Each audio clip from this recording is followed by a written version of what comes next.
Hello everyone. This short film has been produced by Working with Cancer for Hummingbird to advise employees and employers about how to manage work in cancer, especially during this difficult period of COVID-19. We hope you find it helpful.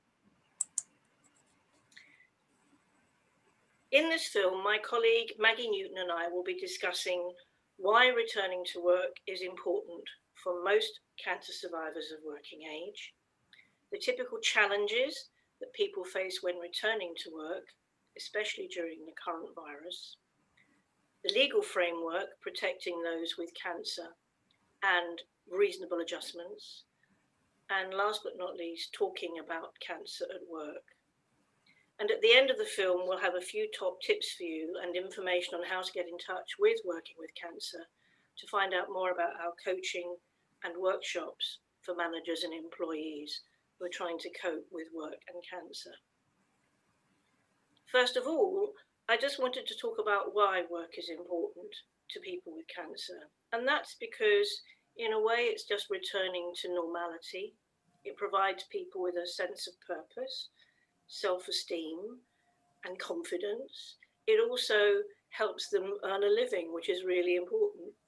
It provides with social interaction and a sense of this is now a beginning of my life again.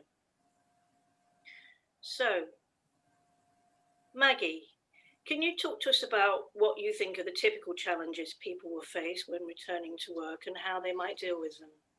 Yes, so there are several. I mean, first of all, there are the physical and the emotional side effects. So fatigue, continuing pain, perhaps change of appearance, also chemo brain if someone's gone through chemotherapy, the inability to concentrate, and anxiety and loss of confidence.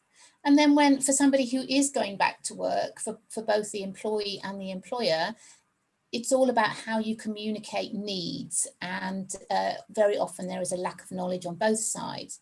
So line managers don't get it, and if they think that you look okay, that you are okay, and also you don't necessarily know what side effects you're going to experience or what help you can ask for. Another thing is that recovery isn't linear, so it's about how you manage expectations and assumptions.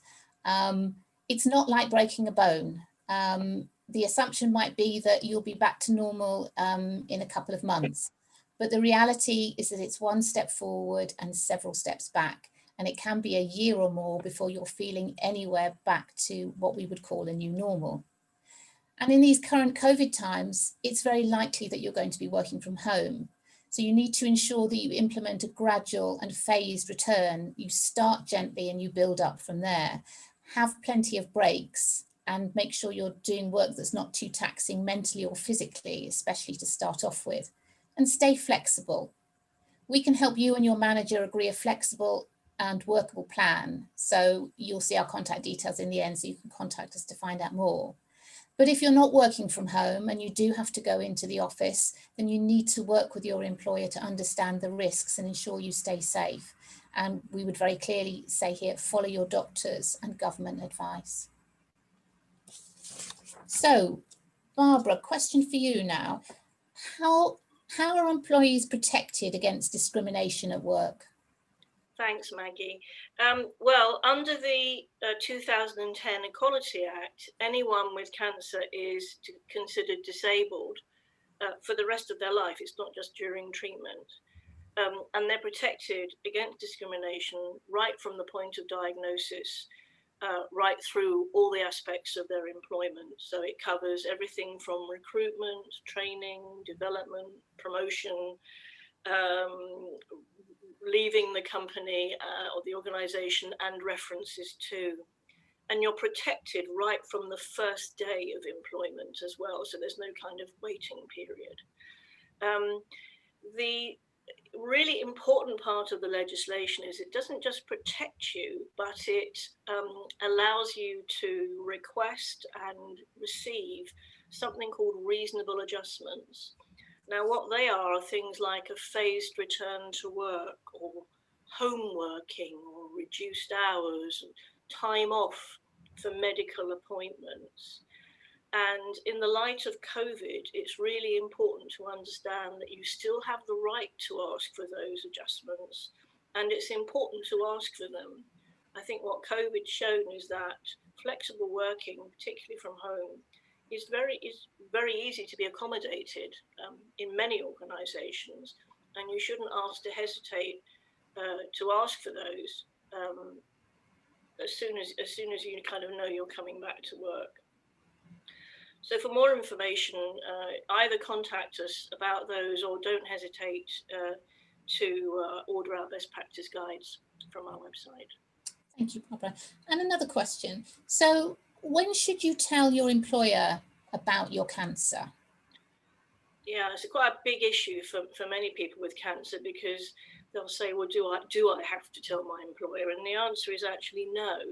But if you don't talk to your employer, pretty much at the point when you're diagnosed, then you can't ask for and receive the support that you're entitled to. And it's very important to get support particularly during active treatment and at the point of returning to work. So there are actually 4 main stages when you should be talking to your employer. And when I say talking, I mean having a proper structured, sit down conversation, as opposed to just a general kind of chat in passing. And those 4 stages are the point when you're diagnosed, when you're starting your kind of active treatment, normally starts with something like surgery or possibly chemotherapy, depending on the type of cancer you have. A few weeks before returning to work, so you can put plans in place, and then after your return. And it's important to keep talking to your employer every couple of weeks or so you kind of understand how well your return is progressing.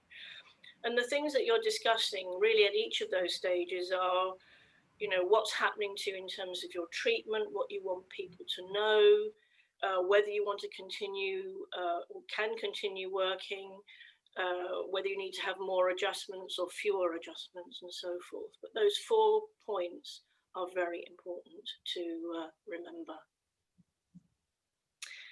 So finally, Maggie, can you just provide some top tips to the people who are listening to this? Yes, of course, Barbara. So we've got 3 top tips for you. So the first one is talk about cancer, because the more open and honest you can be, the better support that you will get. The second top tip is understand your rights as an employee and your responsibilities as an employer. Be prepared to ask for or offer reasonable adjustments and signpost support. And finally, agree a flexible work plan and review it regularly. Thank you, Maggie. That's great. And I think we have one final slide.